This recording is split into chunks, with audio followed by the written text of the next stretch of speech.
ang pagiging reklamador at madalas sa pagbibilang ng oras ng pagtatrabaho. Ang ilan lamang sa mga maraming dahilan kaya hindi na nabibigyan ng proyekto sa isang TV network ang pasaway na aktor. Nagsisisi ang network management sa pagkuha sa serbisyo ng aktor na inakala nilang profesional at marunong makisama sa lahat pero kabaliktaran pala ang pag-uugali. May mga pagkakataong ayaw ng aktor na sumipot sa taping dahil ayaw niyang pinaghihintay siya ng matagal kahit kumpleto ang bayad sa kanyang talent fee. Dahil kilalang artista, umagaw ng pansin ng mga reklamo ng aktor laban sa production staff ng programa.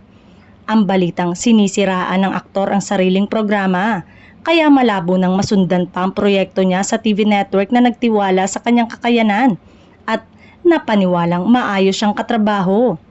May sapat na dahilan ng network management para patayin ang karakter ng aktor at baguhin na lamang ang kwento ng kanilang palabas sa telebisyon pero hindi nila ginawa.